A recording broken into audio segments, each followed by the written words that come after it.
Let me start by saying this. I was so sure I had found the love of my life. My name's Marissa, and up until recently, I thought my life was lining up perfectly. I had a dream job in interior design, a small but warm group of friends, and after years of bad dates and almost relationships, I met Daniel. Sweet, patient, successful, everything I thought I deserved after being burned too many times before. He wasn't just perfect to me. He was perfect for me. Thoughtful texts, long road trips, the way he always remembered how I take my coffee. It wasn't flashy. It was real. And when he proposed after 2 years together, a quiet sunset picnic by the lake, I didn't even hesitate. I said yes. The planning was a blur of soft ivory tones, eucalyptus leaves, and whispered dreams of forever. But as I should have learned by now, nothing that looks picture perfect ever is. Enter the family. Daniel's mother, Kathleen, was well, intense. The kind of woman who could give a compliment that somehow left you feeling insulted. She smiled. A lot, but her eyes never did. And from day one, she made it crystal clear that I was not her favorite woman in Daniel's life. That title belonged to her daughter from a previous marriage, Emily. Emily was beautiful in a messy, chaotic kind of way. Long tangled hair, always a bit late, always recovering from something. She was Daniel's half-sister, a couple years younger than me, and had the type of energy that filled a room and somehow made it colder at the same time. At first, I gave her the benefit of the doubt. She was family, after all. But she always had this way of making me feel like a guest in my own relationship. The first time I met her, she hugged Daniel and said, "You always date girls who look like background characters." But at least she seems polite. I laughed, uncomfortably, but Daniel just shrugged it off. "She's blunt," he said. "Don't take her too seriously." That line would become a mantra over the next few months. And every time I heard it, my gut twisted tighter. Still, I brushed it off. I had bigger things to focus on, like planning the wedding of my dreams. Or so I thought. I wish I could say the weird vibes were just wedding stress, that I was reading too much into it. But things with Emily, they just kept getting weirder. A few weeks after the engagement, Daniel and I went over to his mom's place for dinner. Kathleen always hosted like it was an audition for some high society role, fancy silverware, candles, and food that tasted like it was cooked more for show than flavor. Emily was already there when we arrived. She was sitting on the couch, barefoot, sipping wine like she owned the place. Her eyes flicked to my hand, to my ring, and she smirked. "Cute," she said, lifting her glass. "Looks just like the one Daniel almost gave to Stephanie." I blinked. "Who's Stephanie?" Her smile widened. "Oh, she was before your time. Gorgeous. A bit unhinged though.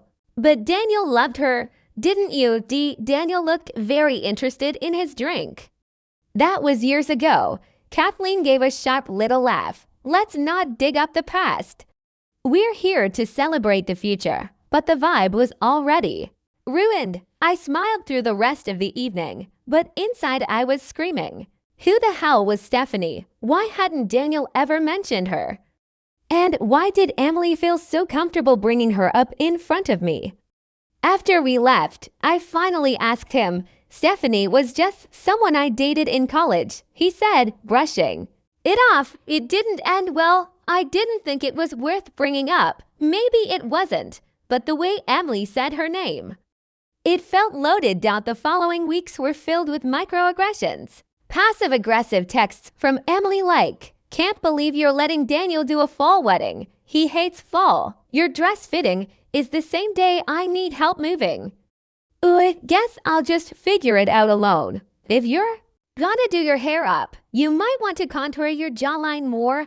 I tried to take the high road. I really did. Daniel said she was just going through a phase. His mom told me Emily had some trauma from a bad breakup. They asked me to be patient. So I was. Until the night I caught them whispering in the kitchen when they thought I was asleep. I'd gone to bed early at Daniel's place while his mom and sister stayed over after a late dinner. But I couldn't Sleep. Something felt off. So I got up to grab some water. And that's when I heard them. Emily, you're really gonna go through with this. She's boring. Daniel whispering. Stop, Emily. You don't love her. You're just tired. You're settling, Daniel. It's not like that. She's good to me, Emily. So was I, but that didn't stop you from choosing her. Wait, what? I froze. My brain couldn't even compute what I just heard. I backed away, quietly as I could, went back to bed, and stared at the ceiling all night. What did she mean? What did Daniel do? I wanted to ask. I wanted to scream. But something in me said, wait, watch, collect everything. So that's what I did. Because if there's one thing I've learned, people will always show you who they really are. You just have to stay quiet long enough to see it. 2 weeks later, I got the invitation. Emily was throwing herself a baby shower. Let me be clear. This was the first I'd heard she was pregnant. No announcement, no casual, by the way.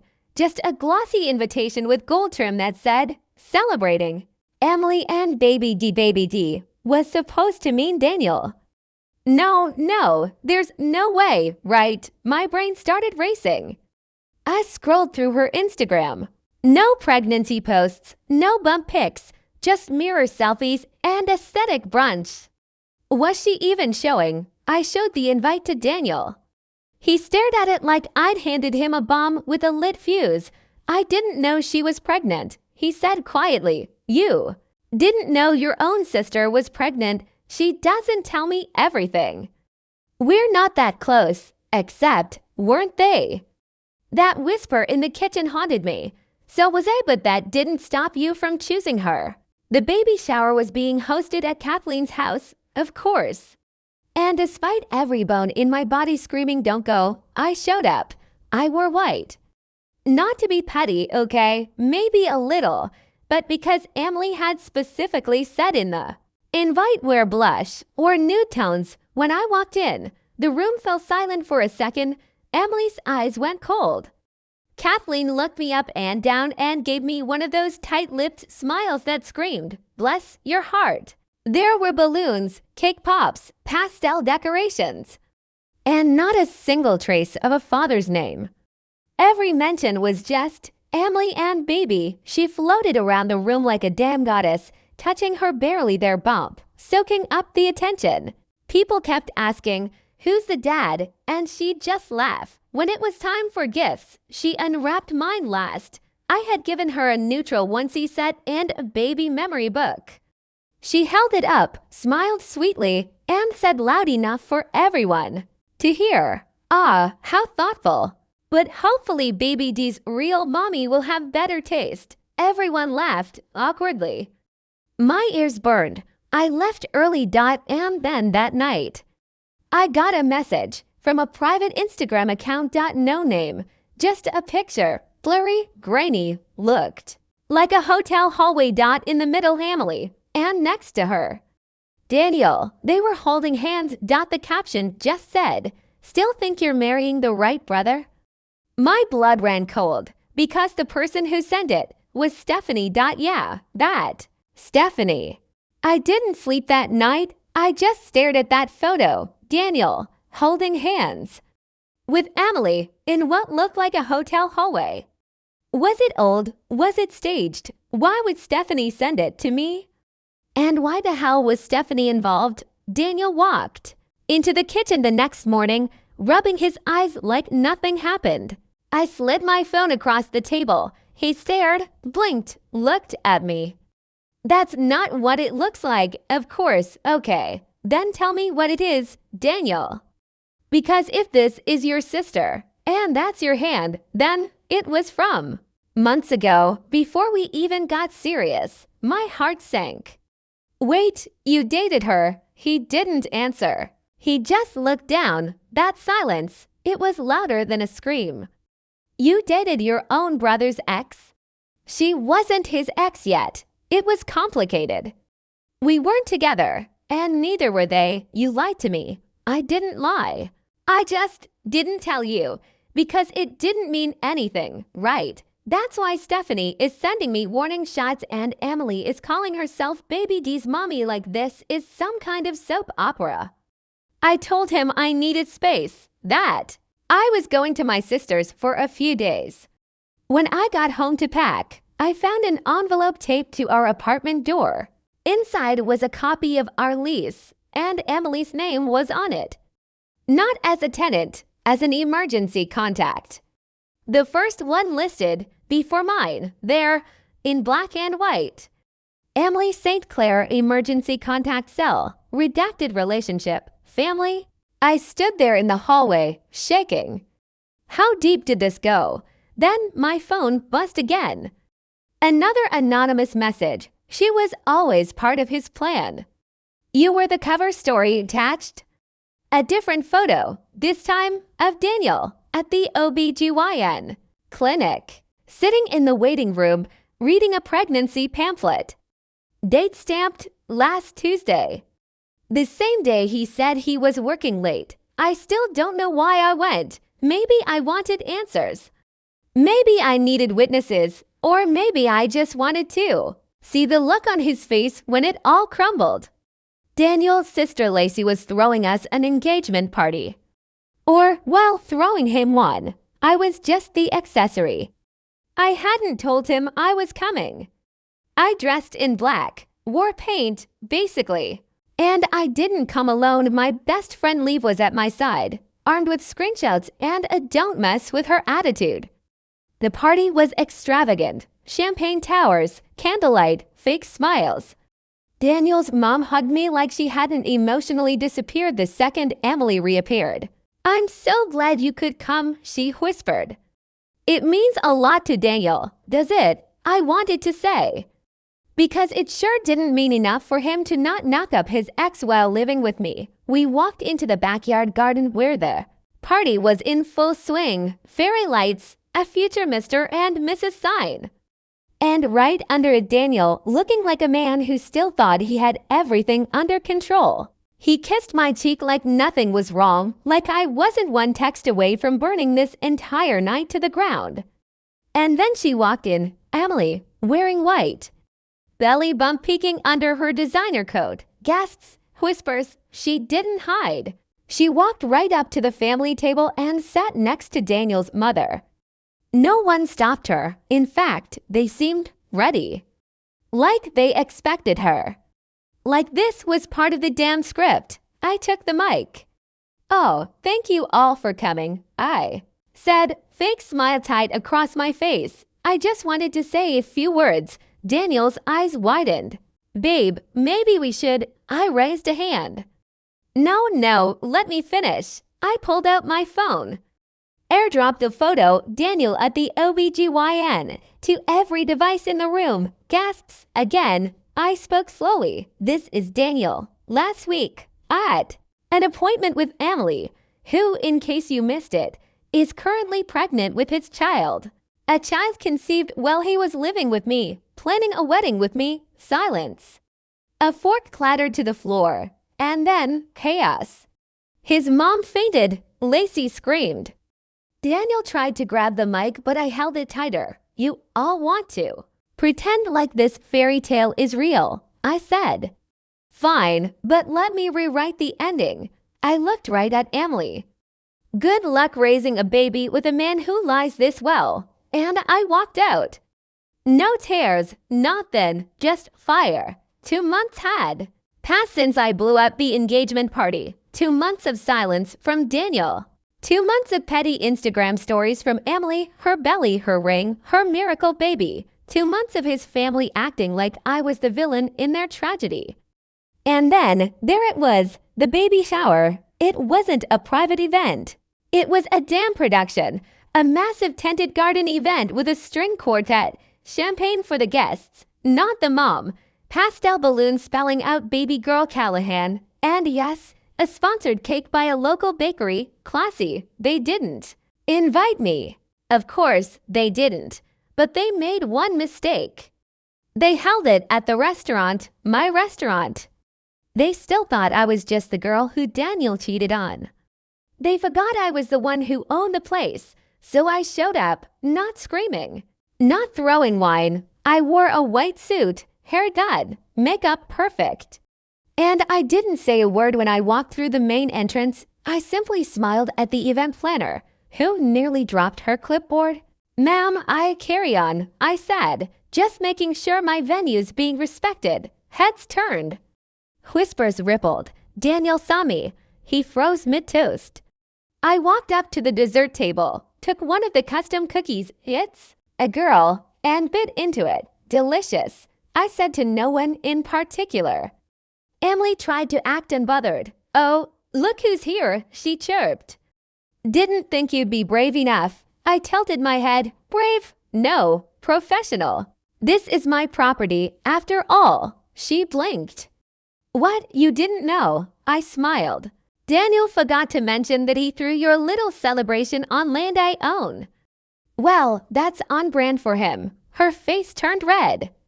Guests were watching, so I took it one step further. "I'm glad you're enjoying the place, though. You'll be getting the invoice for the full rental fee on Monday, including damages in case you go into labor early." A beat. Silence. Then Daniel tried to walk up to me. "Marissa, can we talk?" I looked at him like he was a stranger. "You lost the right to talk to me the moment you lied to my face." He tried again. "I didn't want to hurt you, but you did," I said. "And now you're the father of a baby whose shower I just crashed in a suit more expensive than your car." And with that, I left, not running, not crying, just reclaiming what was mine. A week after the baby shower disaster, I got a text from an old mutual friend. "Oh my God, you won't believe this. Emily's naming the baby." "Marissa." At first, I laughed, out loud. Like doubled over, stomach aching. Laughter, then it hit me. She wasn't honoring me. She was mocking me. Rewriting the narrative, painting herself as the real Marissa, the perfect wife, the glowing mother. The replacement. So I made a decision. It was time to burn the last piece of her little fantasy world. Their gender reveal video, the one they were planning to post on Instagram, YouTube, TikTok, was being filmed at a local botanical garden that weekend. Big pink and blue smoke cannons, sparkling outfits, a drone crew, and guess who was catering? One of my restaurant's side businesses. So technically, I wasn't crashing anything. I was supervising the food, and I had a plan. The minute the videographer signaled they were ready to start, I walked into frame. Dead center, wearing a t-shirt that said, "It's not yours, sweetheart, QKS." Daniel shouted, "Marissa." "What the hell?" Emily gasped and shrieked, "Turn off the camera." Turn IT off, but it was too late. I stood there, calm as ever, and said loud and clear into the lens, "Hi, Internet. I'm the woman Daniel was engaged to when he got Emily pregnant. You know, the original Marissa. The one he lied to. The one they both ghosted.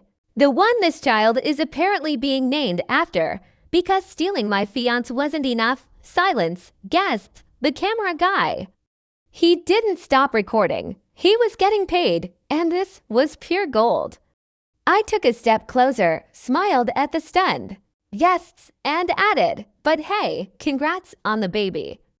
I hear petty is hereditary." And then I walked away. The next morning, the video, or at least the leaked clip, had over 600,000 views. People were eating it up. Comments ranged from, "Queen energy, she handled that with more class than I ever could. They deserved it. Plot twist. Baby's name is Karma." Daniel's PR attempts to clarify the timeline made it worse. Emily's Instagram went private. Their sponsored deals, most of them pulled out. And me, I slept like a baby. The real Marissa. 2 weeks of silence passed after the gender reveal fiasco. I hoped they'd finally leave me alone. But then, an envelope, no return address. Inside was a photo. A newborn wrapped in a soft pink blanket. And a handwritten note. She came early. Her name is Marissa Hope. I know you hate me, but I wanted you to see her. Maybe one day you'll understand. My hands trembled. Not from sadness, from rage. She really did it. She named the child after me, after destroying my life, my relationship, my sense of security. She thought a picture of a baby would fix it. Or what guilted me into silence? I stared at that tiny face. And for a moment, I did feel something, not for the baby, she was innocent, but for me, for the girl who was betrayed, humiliated, erased. So I wrote back, not a letter, not a call. I mailed her a printout, an actual printed copy of the email Daniel sent me for months after we broke up. The one where he begged to see me again, where he called Emily a mistake, where he said he missed us and hoped I'd wait it out. At the bottom, I wrote, maybe one day you'll understand. Love, the original. I never got a response, but I didn't need one. Because a week later, Emily's mom showed up at my restaurant, alone, quiet. She waited until I finished my shift and pulled me aside. She said, I didn't know. I thought she was just in love. But now I see everything. Then she pressed a $100 bill into my hand and whispered, for your next coffee and your next win. I watched her leave, slowly, head down. And I realized the truth always finds a way through. Even when people bury it under lies and babies. It had been over a month since I sent that email printout. No messages, no drama, just quiet. I was starting to breathe again until I got a text from a new number, but I knew the tone instantly. Hey ... I know everything's a mess, but I still love you. I want my daughter to know you. You're strong and kind. Would you consider being her godmother? I had to reread it 3 times. Godmother, was this a joke? Emily wasn't reaching out to apologize or take responsibility or make things right. She was asking me to bless the life she built from the ashes of mine, to put my hand on their child and promise to guide her while pretending none of this ever happened. I took a deep breath and walked into the kitchen of the restaurant. I found an old receipt and scribbled my reply. You want me to be her godmother? Fine, I'll start by telling her who her parents really are. I took a photo of it and sent it. I didn't block her this time. I let her sit with it. 5 minutes later, she replied, You're cruel. I was just trying to make peace. I didn't even answer. Because the truth is, peace isn't made through guilt trips and baby names. It's made through honesty, through change. And clearly, Emily hadn't changed at all.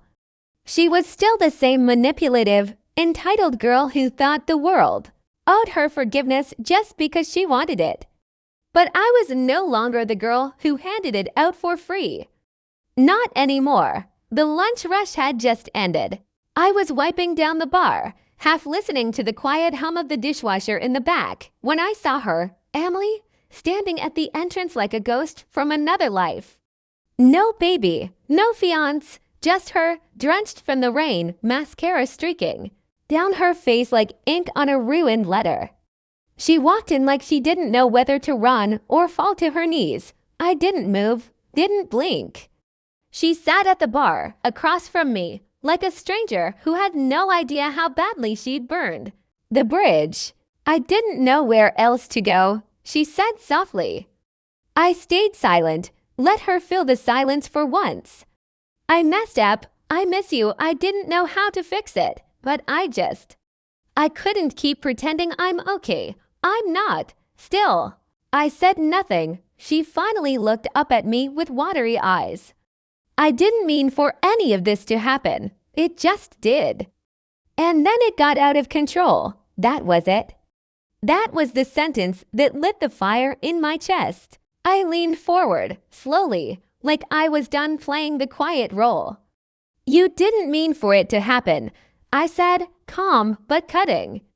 You didn't mean to text him behind my back, to lie to my face for months, to bring my boyfriend into your bed and then show up pregnant like it was some cosmic accident? She opened her mouth, but I didn't give her the chance. Don't act like this just happened. You made every choice, every single one. And you did it knowing exactly what it would cost, but you didn't care because you thought, I'd forgive you, that I'd always forgive you. Because I always did. Her lip trembled. She was shaking. You didn't just steal my boyfriend. You stole my trust. You stole my home, my peace, my sanity, and for what? Because you were jealous because I had something you wanted. Tears were falling down her face, and I didn't feel even a flicker of guilt. Because this wasn't cruelty. This was honesty, finally. You want to cry now. You think I haven't cried? I cried for months, Emily.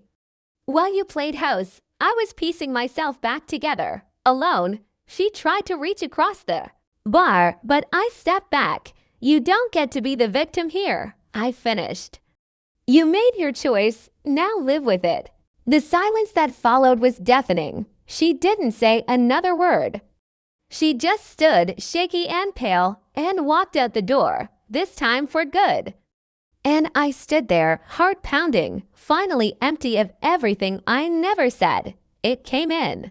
A cream envelope, gold embossed letters, a soft floral scent. Classy, pretentious, fake. Emily and Jonah invite you to celebrate their union at the Briarstone Garden Estate. Formal attire, no children, no drama. I laughed out loud at the last line. No drama, please. They wanted to pretend they were starting some fairy tale chapter, just erasing the blood spilled on the previous pages. At first, I tossed it in the trash, but it stayed there, like a snake coiled under the lid of my kitchen bin, hissing do something. And I did. No, I didn't crash the wedding in a red dress screaming I object. I chose something better, more surgical. I waited. Watched their wedding website, their social media, her posts full of fake bliss and filtered lies. She called herself blessed. She hashtagged soulmates. She paraded her baby bump like it was the product of divine love and not betrayal. And then 2 days before the wedding, I sent my own kind of RSVP, a little package wrapped in soft silver paper with their initials printed in cursive. Inside, a simple envelope, one photo, one receipt. One page printed from the private investigator I'd hired 6 months ago, when my gut told me Jonah had been cheating on her now, too. Turns out, karma doesn't wait until after the honeymoon. The photo showed Jonah leaving a downtown hotel. Not with Emily. The receipt was from his secret second apartment. The report was short and clear. He was already living a double life again. I signed the card from the woman you both thought was weak. Congratulations. I don't know exactly what happened after that, but I do know the wedding was postponed indefinitely and the posts stopped. Just like that. No more hashtags. No more glowing bride-to-be reels. No more soulmate captions. The only thing left online was silence. And you know what? It sounded like peace. It took a year. 12 months of rebuilding, from nothing. No savings, no support, no fake smiles, just grit, a dream, and a recipe book passed down from my grandmother. I didn't want to run his restaurant anymore. I wanted my own. Somewhere that didn't carry ghosts in the walls. Somewhere that wasn't built on lies, betrayal, and secrets whispered between white tablecloths. So I started small, a food truck. Actually, just me, a tiny kitchen on wheels, and a handwritten chalkboard menu. I called it second course because that's what it was, my second chance. People showed up, first out of curiosity, then loyalty, then love. They came back for the handmade pasta, sure, but they stayed for the way I remembered names, the way I played old soul music in the background, the way I made even a Tuesday lunch feel like something special. 6 months later, I signed a lease on a small brick and glass space on the edge of town. Nothing fancy, but it was mine. Now, second course is a full restaurant. My name is on the window. My staff are like family, no backstabbing, no drama, just real people who show up and give a damn. Every time I lock the front door at night and turn off the lights, I breathe in a kind of peace I didn't know existed before. Jonah never came back. Emily disappeared from social media. Their baby, I don't know. I hope she grows up with more love than lies. As for me, I'm not bitter anymore. I'm busy, I'm proud, I'm finally me. Sometimes customers recognize me. They say, "Weren't you the one who ran that fancy place downtown?" And I just smile and say, "No, that was someone else. I just run this place now." Because that girl, the one who let herself be disrespected, discarded, and diminished, she closed for business, and in her place stands a woman who serves her own story hot, fresh, and absolutely unforgettable. Subscribe to the channel and like this video.